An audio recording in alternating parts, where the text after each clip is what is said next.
Welcome back to Leah's Adventure or Leah's Lifestyle, depending on if you're here with me on Twitch or if you're with me on YouTube. Today we're going to be doing a little bit of research, which I'm super excited about. We'll be doing another Rule 1 video, and this one is about investing money in your 20s, and then we'll be doing a little research on the Japanese economy, and if we got time, IRAs, and a person. I forgot his name. What was his name? John something. I have it. Jim Collins. So that's what we're going to do. Let's get into it. Okay.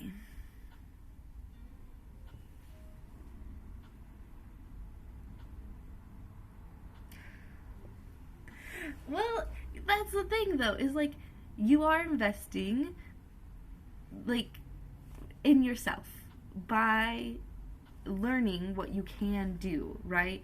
And a lot of it is just, like, your thought process, how you perceive the things, but you can invest with, I'm pretty sure you're allowed to invest with, like, pennies if you wanted to, right? Like, you've done Robinhood, so, like, you could invest until you have a few $100s in there, and then you can move that over and start investing in like larger stock market and stuff like that. So it's just baby steps. I would encourage you, from what I do know, to continue working on your budget, and I would focus your attention on long-term buying, so that way you can get used into the idea of buying things that are going to stay with you for forever if you don't already have that mindset. And then outside of that, just saving up your pennies, putting away pennies if that's what's necessary, you know, paying off any debt that you might have. Those are important.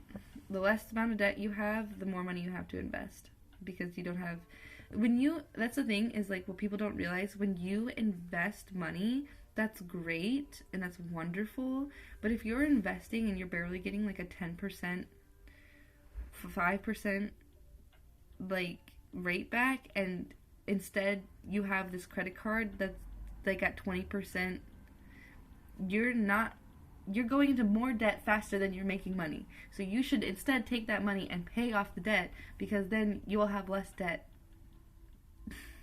And it's like, I know people think debt is good, but debt is only good if you have the resources to fully pay it off. If you do not have the resources to fully pay off the debt that you are in, it is not good. It is not good. At all. But okay. Let's get into this again. I'm going to pause this.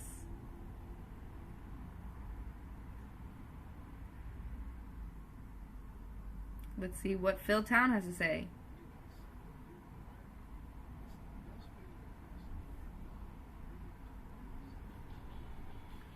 Can't hear him.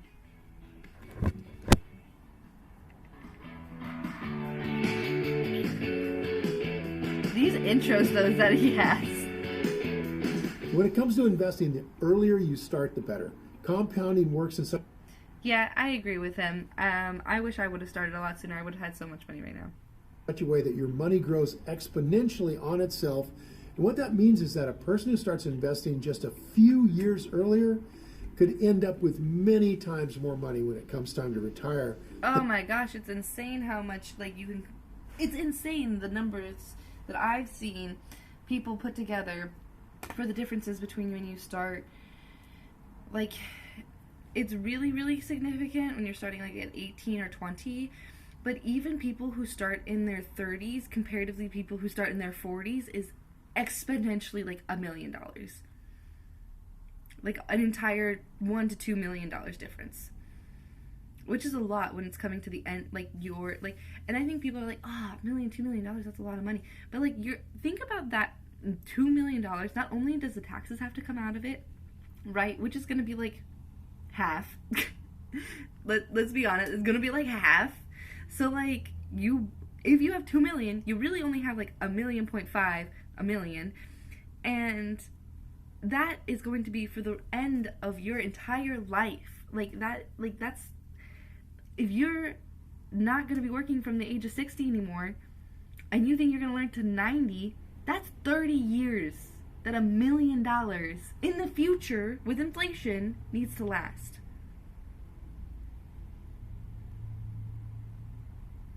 Just putting it in perspective for people.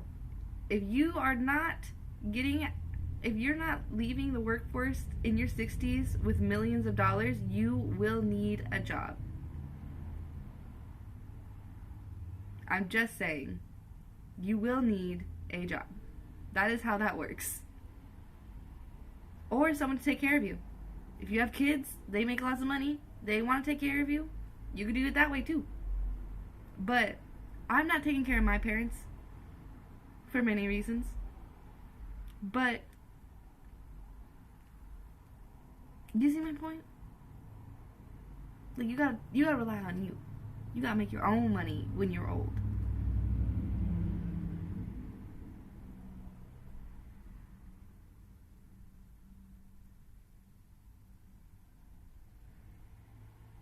Don't almost fucking apply for those, man. Go after them.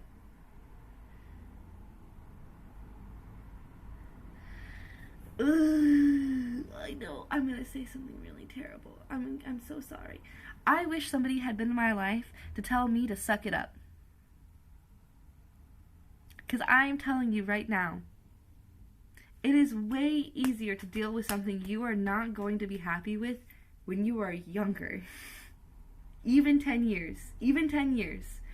10 years worth of doing something that you do not enjoy and are not having fun doing, but is making you all the money you need and then some, is way more worth it than struggling those 10 years and hoping that at some point things get better, because they don't fucking get better, okay? They don't get better. They don't get easier. And if I had just fucking finished and done it and had a career for a while, I would have all my stuff paid off right now.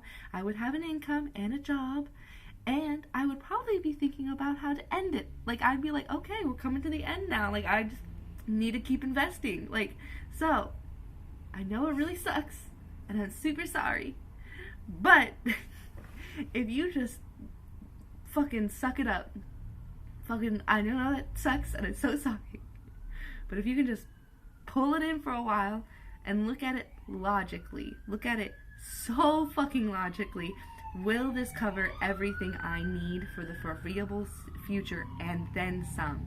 And don't be cheap with yourself. Don't be like, this is the minimum. No. You put some extra on that minimum because you will need it.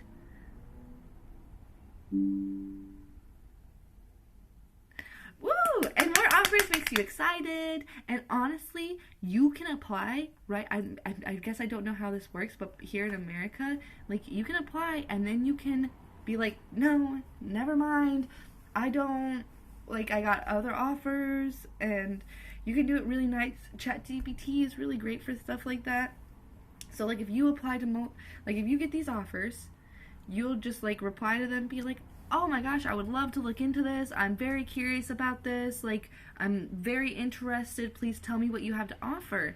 And then, like, just talk to ChatGPT about how to, like, kind of communicate with them, because essentially you want to leave the door open as if I have other offers, but you don't want to tell them that you have other offers. You want to kind of play a game back and forth, like, and, like, what if I'm communicating with some other people and this is what they're offering me for prices and this and that and this. What are you doing? Like, you kind of want to, like, compete them against each other, but you also want to be like, I know you're looking for somebody. Who are you looking for? How can I fit in the role that you're looking for? Because not only do you want them to know you have offers and that, like, you're kind of, seeing who's got the best, but you're also, like, showing them that you're worth it, that you're worth the fight. Like, hey, like, I'm willing to fill whatever position that you need me to be, and I'm willing to do that if you're willing to give me the best offer out of all the people that are offering things to me. But I need the best offer before I'm willing to give you whatever it is that you want. But know that I'm here to learn what it is you want just as much as I am to tell you that, like, I have offers and I'm here to value them, It's very important. Hola, hello, Toffee, how are you? I'm looking for me. No, I'm joking. Muy Caliente is getting offers for work and stuff. And so I was just communicating my beliefs and how I perceive the world and what I think would be best. But also take everything I say with a grain of salt because, you know, you live in a completely different country than I do, so.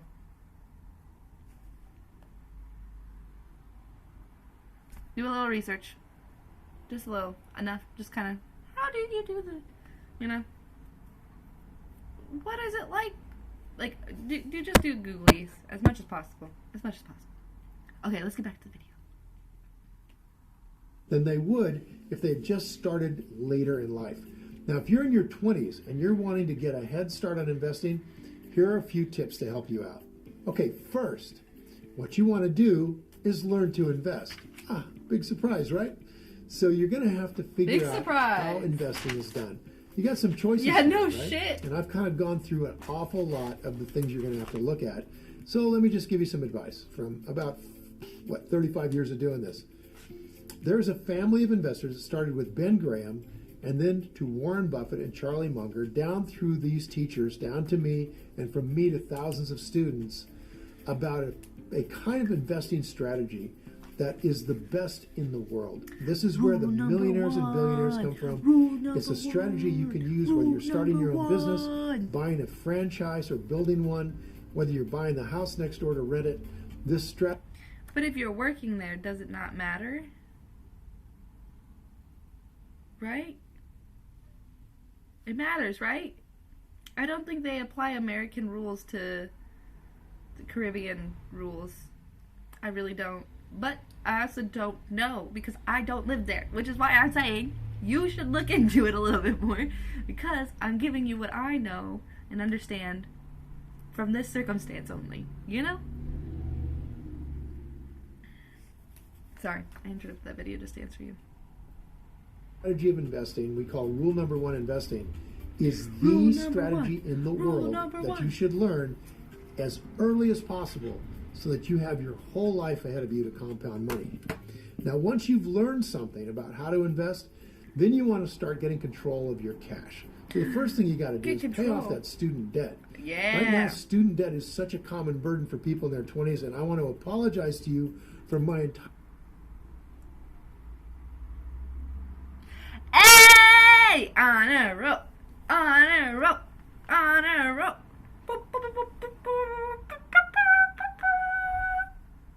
How is that for congratulations? I wonder if, I wish we can do like,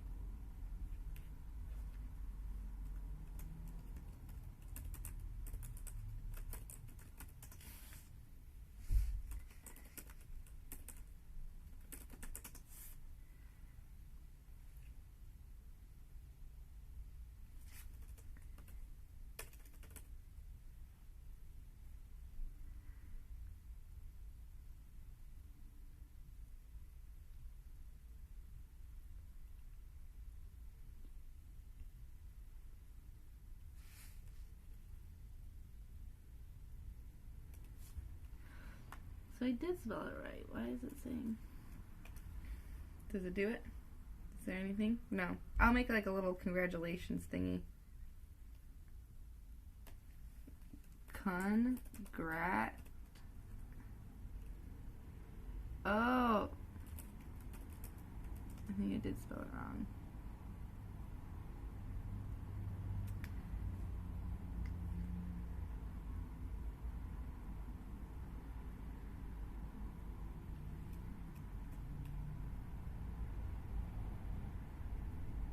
Let's try again.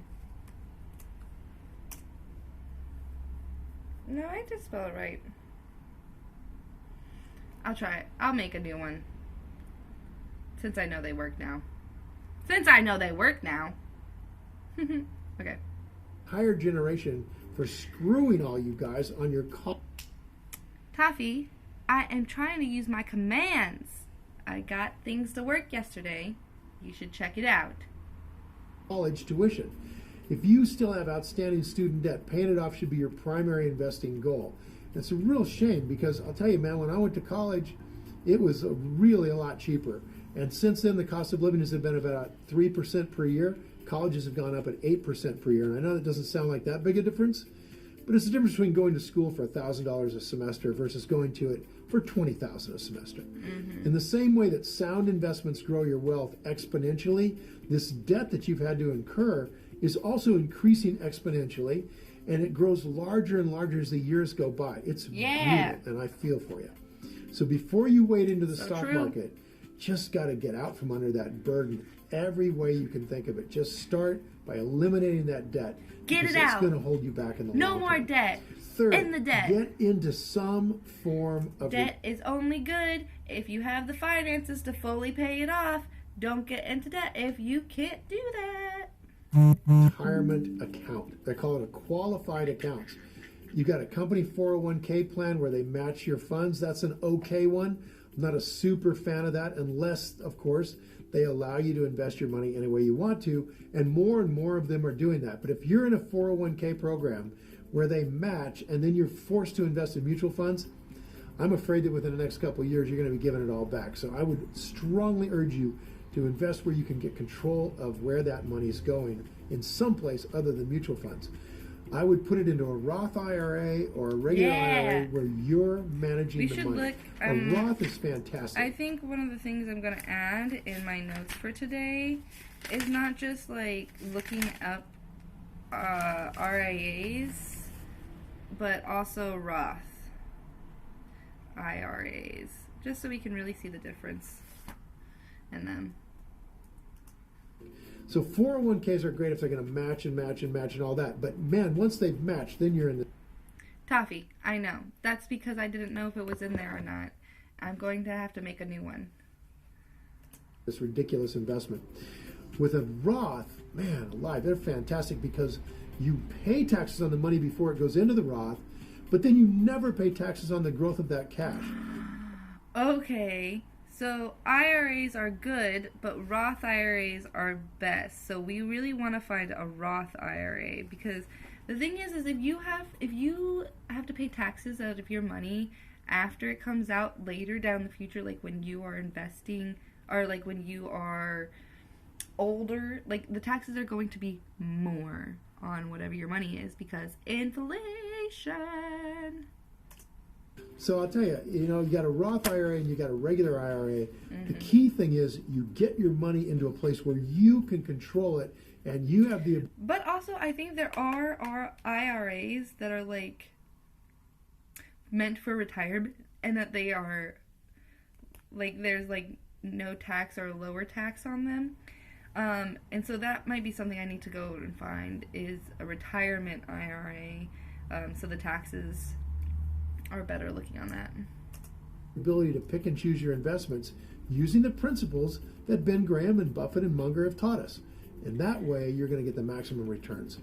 As for why a Roth IRA is preferable for individuals in their 20s as opposed to, like, say, a traditional IRA, Roths require you pay the taxes on your contribution first, right?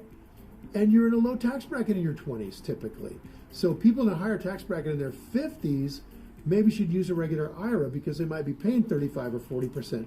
I love when people say this stuff, like when things are based on age, because as far as I can tell, the way our system is set up, like you're not supposed to be doing the same thing within the same age bracket. Like when you are in your young 20s into your 30s, like maybe even mid 30s to 40s, like your life is completely different and at a different level than when you're in your 40s to your 50s to your 60s. Like it's from your 60s to your 70s. Like you need to do different things financially and investing wise and taxing wise, and it's insane. It's a lot. Tax. If you're paying 20% tax, you want that money in an IRA to grow without taxation on it ever. Fifth, create a budget and set savings goals. This is really important, and I am the wrong person to teach you about it. I'm the worst budgeter on the planet and horrible at savings goals. So if it's any consolation, at least he's you can honest. still get wealthy even without doing this. Actually, most wealthy people that I know are terrible budgeters.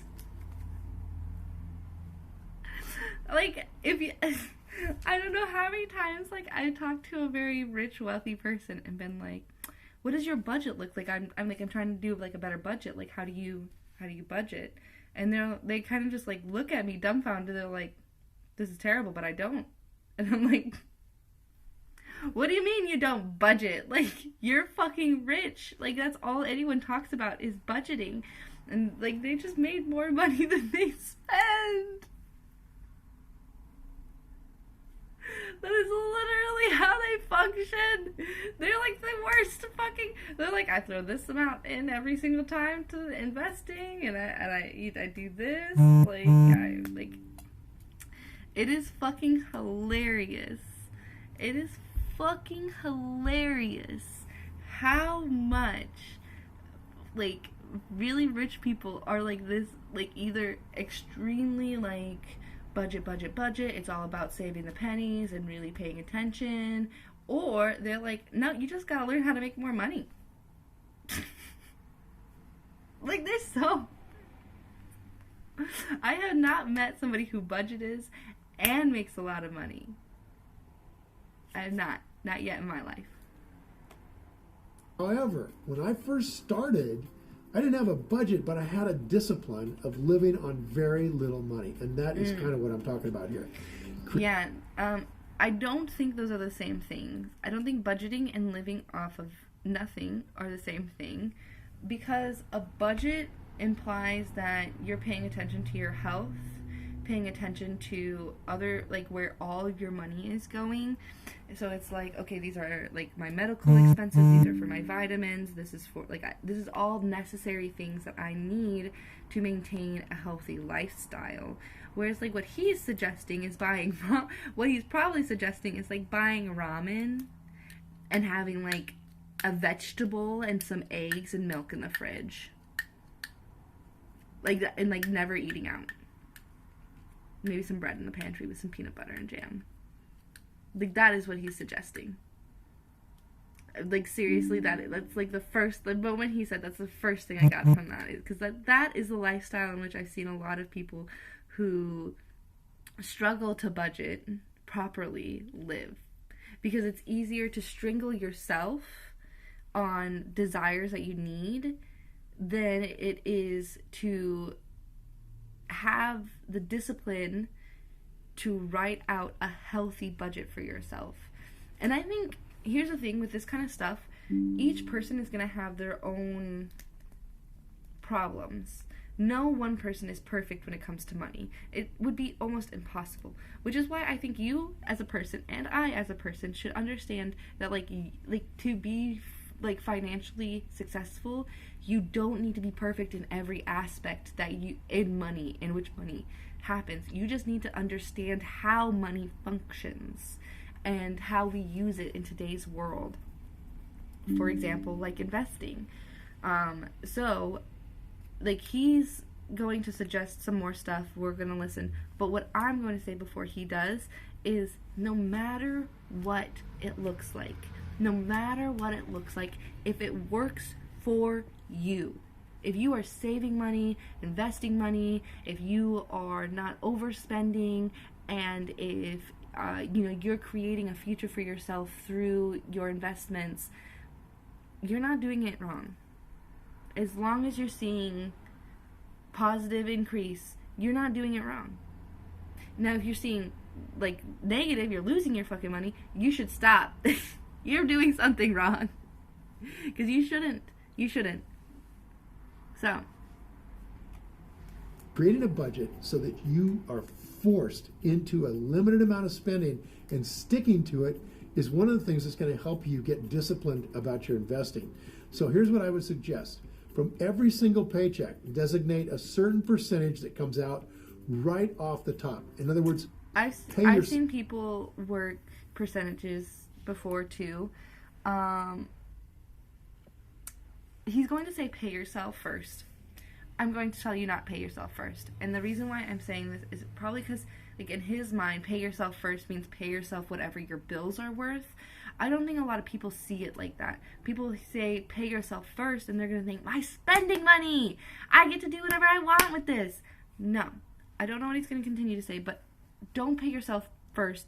Pay your bills first. Home, electricity, phone. Those are really, like, out, unless you have a car, those are really the only things you need to function in this world these days. Okay? outside of that, car insurances, those are necessary.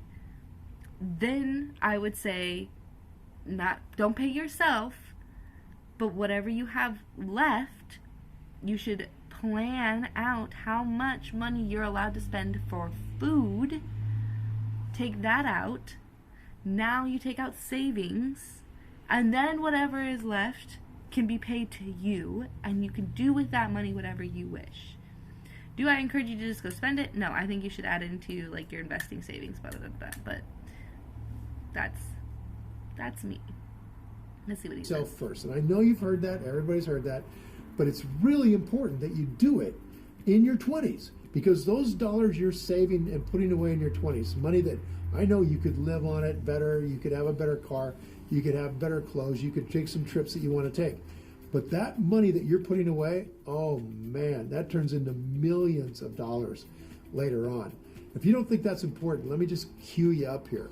Warren Buffett was... So he's saying pay yourself in the sense of like pay yourself first, as in like pay like savings and all that stuff first. In an elevator going up with a bunch of insurance guys, and one of these guys said they were watching Buffett looking at a penny on the floor of the elevator. And he said, I was wondering if Buffett was going to bend over and pick up this penny, right? This billionaire. And he didn't do it. He didn't pick up the penny. And the doors opened up. Buffett stepped out. Then he looked back at these guys. Before the doors closed, he reached down and picked up the penny. And he just held it up like this. He went, beginning of the next billion. The point is that that's fucking hilarious. Buffett understands the power of compounding, understands the power of a little money in today. What that means 30 or 40 years from now is millions of dollars. So setting a budget, if invested properly, to get the money into an investing account before you spend it. So in addition to setting a budget that includes the money you're going to pay yourself first, you also want to set specific investment goals. How much money do you want to have invested by the time you're 30, right? How much can you see pulling out, keeping the belt tight, keeping focused, because that money is going to make you very rich someday.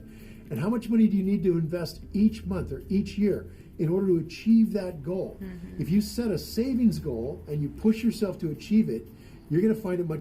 I think like a big thing too that needs to be recognized is like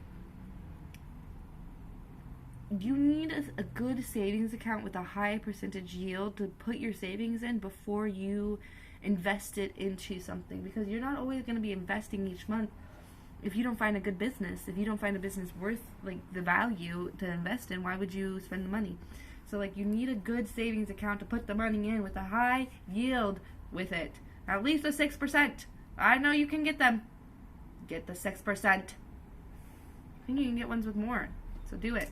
Much easier to stay motivated and push yourself further.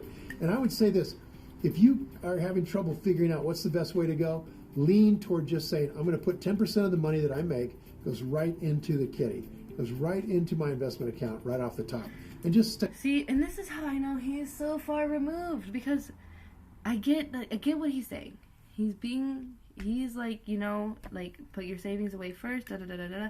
But if you put 10% away and then you don't have enough to pay your bills, that is not good advice. It should be 10% if you know you make enough to fully cover your bills and everything else. If you are barely making enough to cover your bills and pay for food, I've been in this position, and you have $5 left at the end of the day once bills are paid, money's taken out for food, and like I literally didn't have any fun spending money. It was like bills, food, and like that was it. Like to be able to get to work and stuff, you know. And I literally had $5 at the end of the month every month for like 3 years straight. Like, where was I gonna put that 10%? For 3 years, I would have had $50. $15 for what? Like, yeah, that $15 would be a lot more to me now, but like, if I had saved 10%, that wouldn't have been $15. It would have been a lot more, and I would not have been eating. So, and I was eating well during this time, so it's not like I was like skimping on my food or anything. And I've done that before too, so don't do that. But yeah, anyways, I know what he's saying seems like really finite, like, oh, I gotta do that 10% to put the money away. But really, it's anything. It's whatever you got. Whatever's left over, in my opinion. If you are in that tight of a budget in which you're like, to invest, it'd be like $5, then do it. Because I didn't do it because of things like this during that time. And people are like, oh, you gotta put like 10%, you need a few $100, you need $1,000. I'm like, I don't have that. I can't do that. I was paying off a college class I decided to take in 2018 for 4 years because I didn't have that much extra money. Stick with that, 10% every time. So let me give you an example of how important it is to put money aside now and invest it. Let's say that you are going to go through, you're going to double your money 20 times over a course of a lifetime. Sure. All right. So you got $1,000 now and you're going to double it 20 times. All right. Let's just walk through this. $1,000 is 2, 4, 8, 16, 32, 64, 1,000, right? 128,000, 250, okay. 500,000, a million. That's 10 doubles. 2 million, 4 million, 8 million, 16 million, 32 million, 64 million, 128 million, 300 and whatever that is, 250 million, 500 million, $1 billion. So $1,000 doubled 20 times is $1 billion.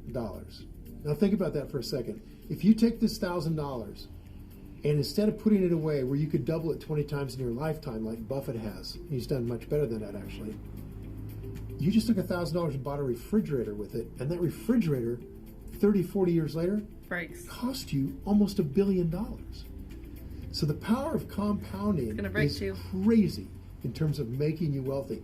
Yeah, you might not double 20 times, you only double 10 times, it becomes $1 million.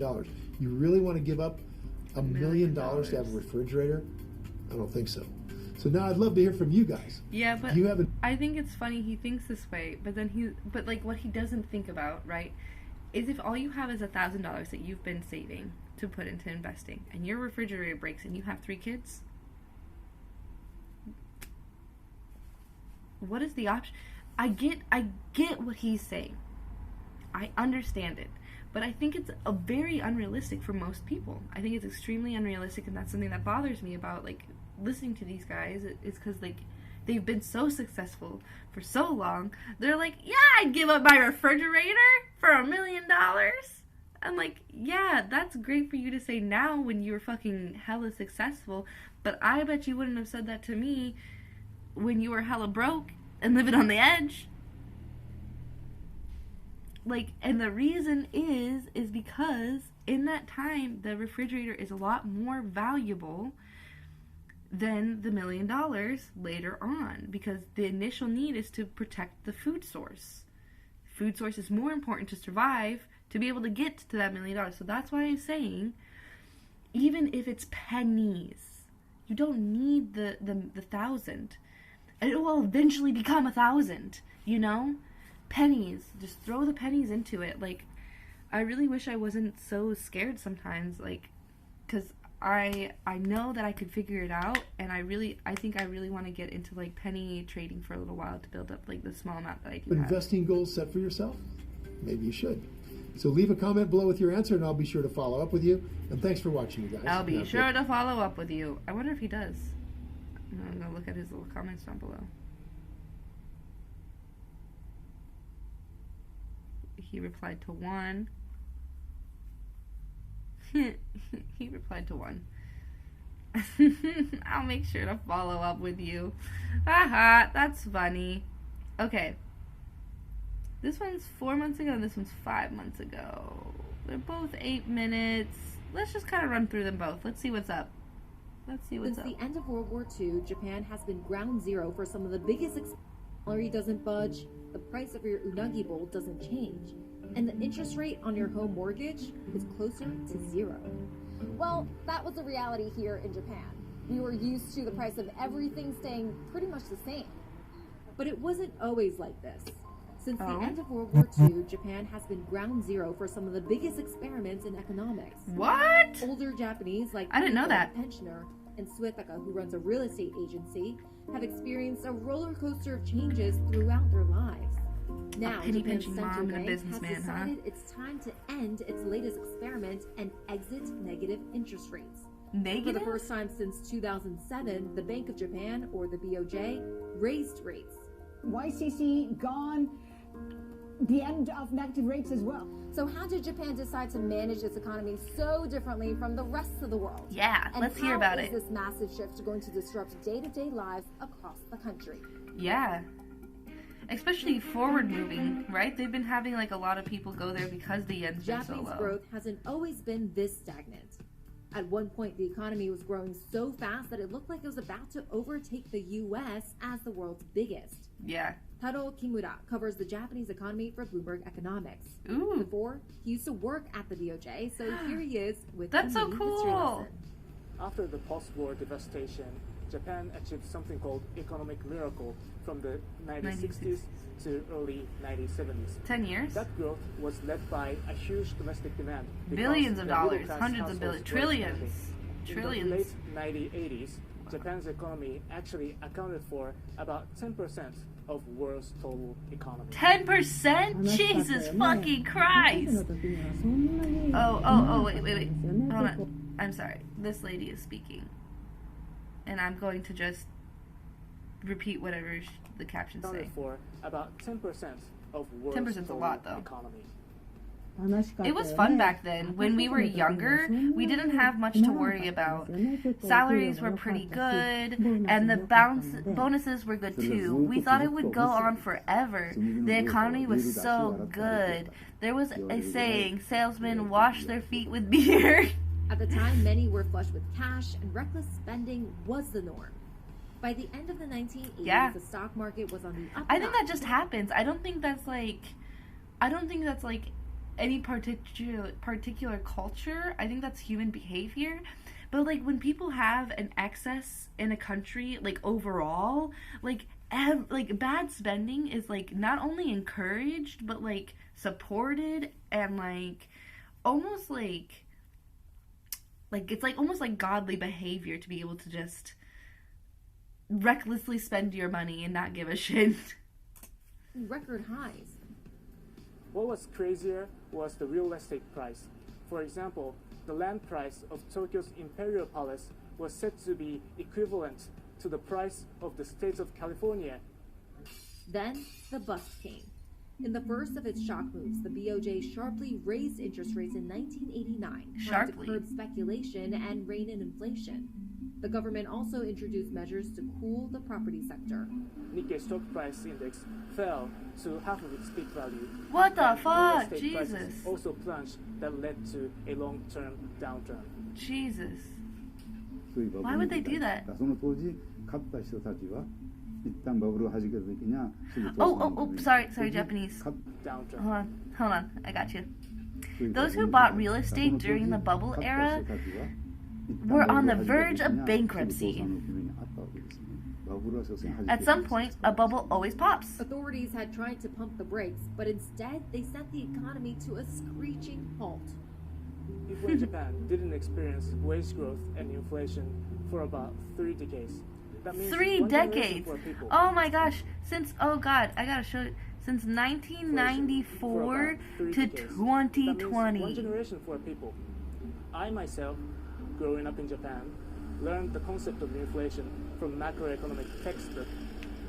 Living in the world in no inflation make people attach a certain product with a certain price. Yeah, 物も it 上がって does. ないけど給料も上がってない Prices haven't gone up much. Oh, wait, hold on, A sorry. certain price.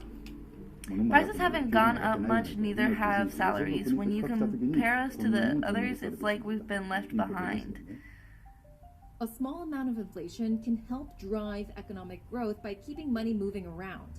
Most economies target relatively mild inflation of about 2%. But as you can see from the yellow, Japan's inflation stayed below Negative that for a long 3% time. in 2010. As things got Whew! worse, the Bank Whew! of Japan followed the typical playbook for central banks, lowering interest rates. You can see the Fed, for example, slashed rates to cope with the fallout from the 2008 financial crisis. But the BOJ, for more than 20 years, kept at it with its almost flat line. But it didn't help lift the country out of deflation. Yikes. Yeah, I In bet. 2013, the BOJ decided to do something drastic again. it introduced the quantitative and qualitative easing policy, an unconventional move where they basically print a lot of cash and pump it into the market by aggressively buying Japanese government bonds. What? It was successful at first, but Japan faced deflation again a couple years later, Ugh. so the BOJ went back to its box of tricks. In 2016, it adopted negative rates, a move Why? that divided economists. The main goal was to deter saving and also punish banks that hoarded cash. But Oh. that didn't really work either. In response, the BOJ invented something called yield curve control. What? Yield curve control is an attempt that the BOJ controls not only short-term but also the long-term rates, so that the businesses and households don't have to worry about too much fluctuation in interest rates. It could keep interest rates low by threatening to buy bonds without always having to actually buy them. Oh. That still didn't solve everything. Companies couldn't find enough profitable ways to invest their money in Japan. Many yeah, ended that up makes looking sense. abroad for better returns, so much so that Japan became the biggest foreign holder of U.S. Treasury debt, overtaking China. What? In 2022, all of that changed. Japan finally hit its 2% inflation target. The problem was what prompted it. First, it was higher COVID. energy costs due to the Ukraine war. And second, a weaker yen. The Bank of Japan continued easy monetary policy to stimulate the economy and even inflation. However, the other major central banks hiked rates in order to fight inflation. Right. Eventually, it was external forces that pushed Japan toward ending its experiments. In other words, it was not the sort of inflation that Japan wanted because it wasn't coming from consumers spending more. Right. Wages stayed low, even as inflation hit 4.3% in January 2023, which was the fastest in decades. What? But it still caused the yen to weaken, boosting profits at companies like Sony and Toyota, which sell products abroad. That finally brought about some signs of change.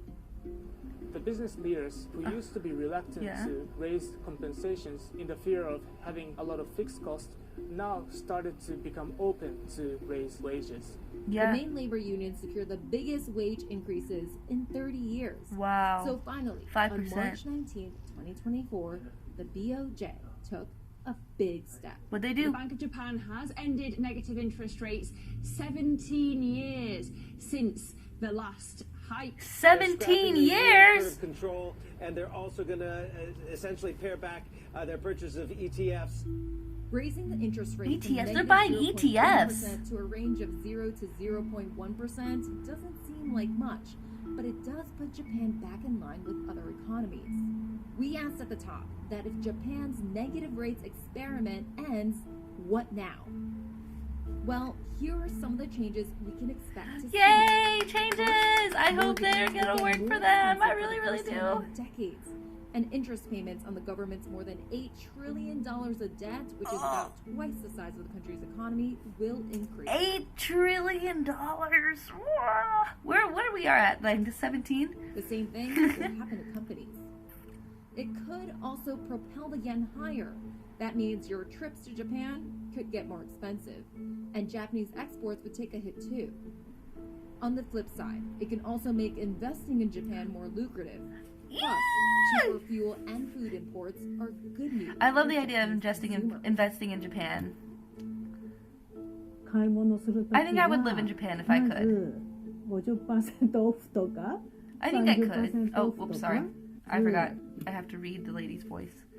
買い物するとき When は I buy groceries now, ま I ず go straight to the sales section 50% オフ first. とか When I can buy 30% オフ things と that か are 50% off ま or ずそこの 30% 方 off, に行ってそこで買って then I そ buy れ以 other 外に necessities 他に必要なものは普通のお値 at 段 regular のところに price. 行って買う5年後ですか 5 years from now, we'll be better off, won't 5 we? 年後と言われると分かる But 10 years from now, I'm not so sure. Wow. That's crazy. That is insane. That was really good, though. I'm really happy that we checked that out. I kind of want to check this other video out. Just because that one was so interesting. And this one is a month 4 months ago instead of 5 months ago, and it's talking about why the Japanese yen is collapsing. So a month after that was released, now is someone talking about it like ending. Oh, Mere Lover. Hello, thank you for the follow. I appreciate it. I hope you're enjoying my random educational moment here that we're doing. This is how I use AI to optimize my schedule. What if I told you that breaking down your tasks into manageable intervals with short breaks in... It's obviously been in the headlines a fair bit recently, but Japan's economy say there are 4 types of economies in the world: developed, undeveloped, Argentina, and Japan. Developed, undeveloped, Argentina and Japan? What happened? Argentina, what are you doing? You're before Japan. I didn't even know about that. What's going on with Argentina? That makes me want to...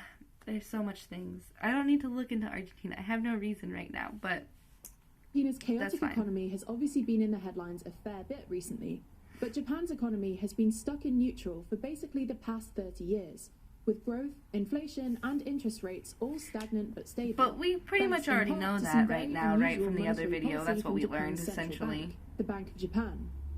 However, after steadily declining for a couple of years, on Monday, Japan's currency, the yen, slid to a 34-year low of 160 to the dollar, a level not seen since the 1990 financial crisis.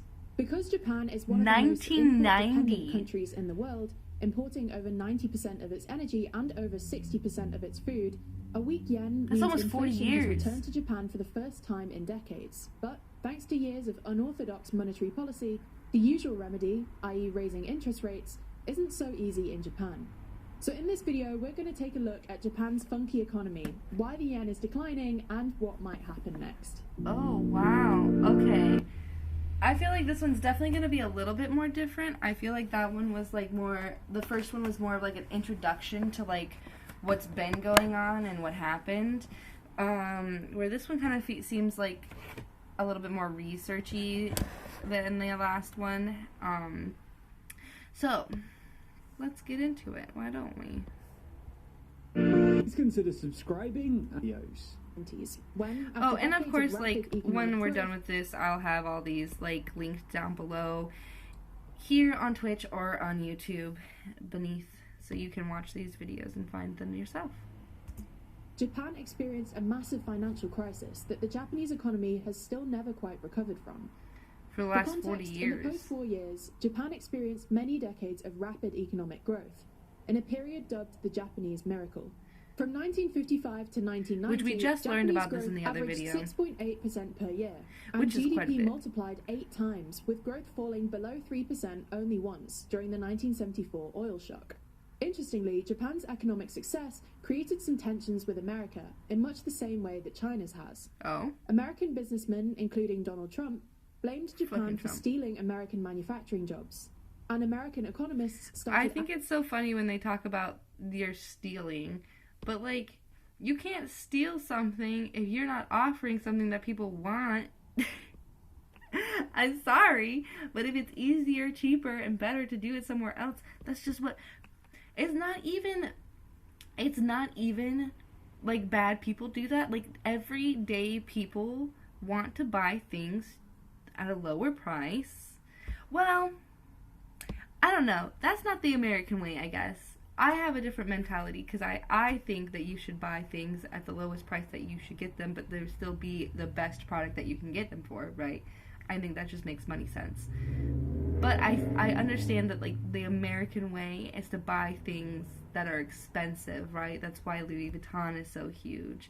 Because even though the shoes don't actually cost $3,000, they still want to spend the $3,000 on the red bottoms. So... I would never spend more than like a few $100s on shoes. Never. Because you throw them away. And if I was going to buy hundreds of dollars for shoes, they're going to be they're going to be specialty shoes, like for running, for dancing, for rock climbing. I would spend a couple $100s on shoes for rock climbing. I wouldn't want to, but I would. Anxiously predicting that Japan's economy would overtake America's sometime in the early 2000s. Which didn't happen. And it's crazy, though, is right before COVID happened, China was going to do the same thing. Policy hawks started calling on Congress to, quote, contain Japan and preserve America's technological supremacy. Anyway, this anxiety subsided in the 90s when Japan experienced an enormous financial crisis. After a rapid appreciation in Japanese stock and real estate prices during the 80s... That was my point, though, is you can't steal something because people stop, they buy what they were going to buy. You can't steal it. If you don't offer something that they don't want, people just won't take it. It's just how it is. In 1990, the bubble burst, and continued to burst for a while. In the decade after 1990, residential house prices fell by more than 50%, commercial property prices fell by something like 85%, and Japan's main stock index, the Nikkei 225, fell by about 75%. Damn, Japan's that's economy insane. never really recovered, and growth and inflation both remained close to zero until very recently. No one knows for sure why Japan was unable to get out of its economic funk for so long, but a popular theory is that Japan experienced what's now known as a balance sheet recession. Essentially, Japanese households and companies had taken out too much debt when asset prices were rising. So, when asset prices fell, Japanese individuals focused on paying down their debts, i.e. repairing their balance sheets. Yeah. While this might make sense on an individual level, for example, if the price of your house goes down steeply, it makes sense to focus on paying off your mortgage to reduce your risk of bankruptcy. Yeah. If everyone in the economy starts doing this at the same time, then the economy stagnates. This also explains Which is kind of funny because, you would think that they would be able to guess that that's what's going to happen since they educate their people so well. They spend so much time, creating this repetitive nature within their community, in their schooling system, that everyone does everything exactly the same way.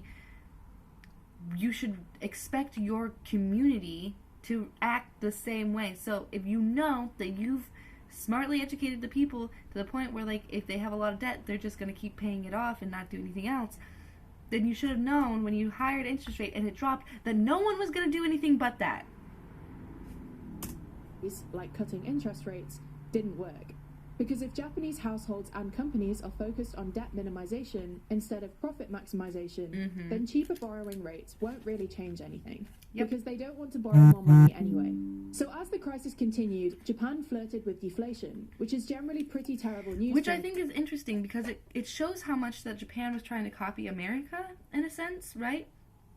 But their community is so different, you can't do that there. The community here is all about money, money, money, buying, money, money, money, buying. And so, it makes sense that when we are in debt, that we want to keep buying, and therefore people here will get loans to continue doing so. But not in Japan. I could not imagine that there. Economy, because it creates a downward spiral of self-fulfilling recessionary expectations by discouraging borrowing. To prevent deflation, once interest rates had gone as low as they could go, literally below zero, the Bank of Japan had to find new ways of pumping more money into the Japanese economy and keeping prices up. This included buying up loads of corporate debt, and even more government debt, a practice today known as quantitative easing, or quantitative QE. easing. Now, while QE has become increasingly common practice in the West since the 2008 financial crisis, no one's done quite as much of it as Japan, which is why Japan's government has quite literally the highest debt-to-GDP ratio in the world. But why do they have debt? If they were buying the debt, then they don't own the debt, right? We owe them. 260%. We're in From debt 2016 until late last year, the Bank of Japan even began what's called yield curve control, which essentially involved buying up enough debt to guarantee that government borrowing costs wouldn't go above a certain level. I have to do a lot of reading for my job. That sounds insane. To just stay focused. Wait, is that what that other video was Japan's saying? ultra-loose monetary policy came under pressure in 2022 Don't think I when understood inflation that. started rising across the world. Usually, central banks raise interest rates, but the Bank of Japan decided not to, both because inflation was relatively low in Japan, but also because, thanks to its enormous debt burden, even a slight raise in interest rates would translate to a massive increase in debt servicing costs, especially for the Japanese government. Unfortunately, things have become more difficult as other central banks have raised rates, making their currencies relatively more attractive and sparking a decline in the yen. In the last year, the yen has fallen from about 130 to the dollar to a 34-year low of 160 to the dollar on Monday. Wow. Now, the speed and severity of this decline presents a difficult dilemma for the Bank of Japan, because, thanks to Japan's reliance on imports, it sparked significant inflation in essential items like food and energy. But they still don't want to raise rates for the reasons we've just mentioned earlier. This is Yeah. why on Monday evening, instead of raising rates, the Bank of Japan used billions of dollars worth of Japan's foreign exchange reserves to buy up the yen on the international market, artificially inflating its value. While this seems to have worked in the short term, as of Tuesday morning, the yen is now trading at nearer 155 to the dollar. It's both expensive and fundamentally unsustainable, even if the Bank of Japan has some of the largest foreign exchange reserves in the world. All in all, assuming the Bank of Japan won't engage in significant rate hikes, this means that the yen is very much dependent on what goes on in the rest of the world. Fuck, dude. If inflation comes down and other central banks start cutting rates, then this will reduce some of the pressure on the yen.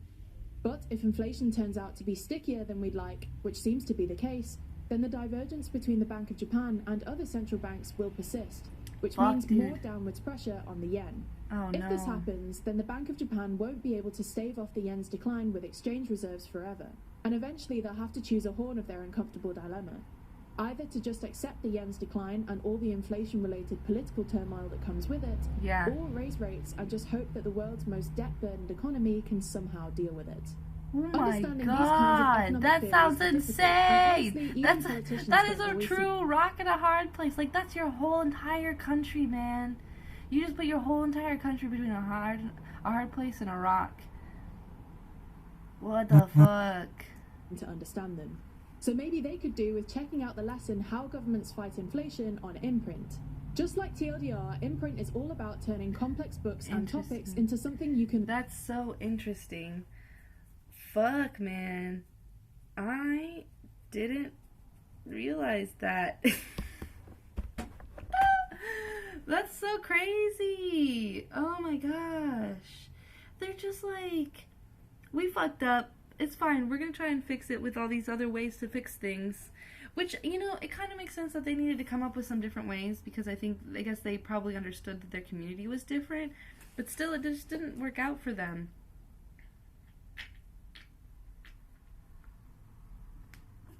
Man.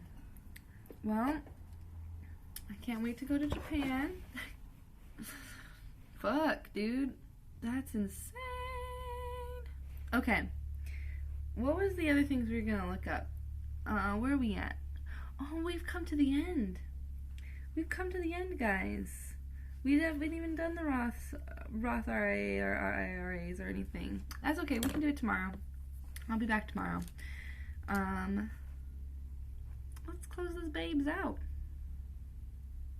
Thank you so much for joining me today. I hope you enjoyed, and we'll see you bright and shiny early tomorrow at 8 a.m. Pacific Standard Time. And don't forget to like, share, and scribble, and make a comment.